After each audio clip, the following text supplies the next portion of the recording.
राधे राधे. कसे आहात सगळे? वर्षाकाळच्या ब्लॉगमध्ये तुमचं स्वागत आणि दीदीचंही मामाच्या घरी वेलकम. दीदीला पाहून आम्हाला खरंच खूप खुशी झाली. मग दीदी म्हणाली, की चला संध्याकाळी कुठेतरी बाहेर फिरायला जाऊ. मग दीदी आणि आम्ही मस्तपैकी निघालो बाहेर जाण्यासाठी.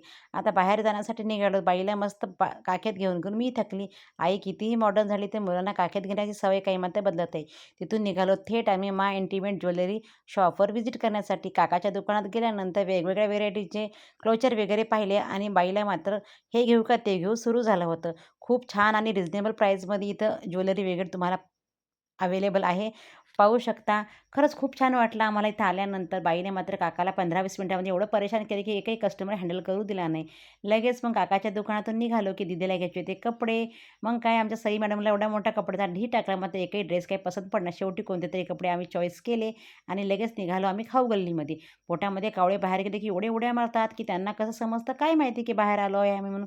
मग काय आम्ही छानपैकी आलू पंग्यावर ताव मारला. पण माझ्या मटकूबाईला हवी होती पाणीपुरी. आता बाहेर गेल्यानंतर पाणीपुरी ही लहानापासून ते मोठ्यापर्यंत सगळ्यांनाही खूप फेवराईट आहे. आता आमच्या बाईने मस्तपैकी पाणीपुरीवर ताव मारला. बाईला म्हणलं, "पाणीपुरी लवकर फस्त कर, आपल्याला लगेच घरी जायचं आहे." कारण की माझी दुसरी बाई घरून घरून आतुरतेनं वाट बघत होती आणि फोनवर फोन तिचे सुरू होते, "मम्मा तू कधी येतं?" आता 2-2 लेकरांना बाहेर न्यायचं म्हणलं की काही सांगायची सोय नाही. कारण की माझी एक मुलगी शेर तर दुसरी सव्वाशेर असंच काहीतरी आहे.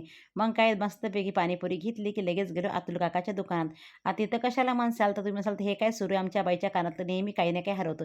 एकीच्या नाकातली बेसन हरवते तर एकीच्या कानातलं हरवतं. मग तिथं आम्ही फायनली कानातले काढून घेतले आणि बाईच्या कानात टाकले मस्तपैकी रिंग. रिंग टाकले म्हणलं की 1-2 वर्ष काहीतरी टेन्शन नाही. मग तिथं झाले की लगेच सूर्यफूल वगैरे बाईने आमच्या खाल्लं. काकासंग थोडी धिंगामस्ती केली आणि निघालो आम्ही घरी जाण्यासाठी. 4 वाजल्याचे 7 कधी वाजले काही समजलंच नाही.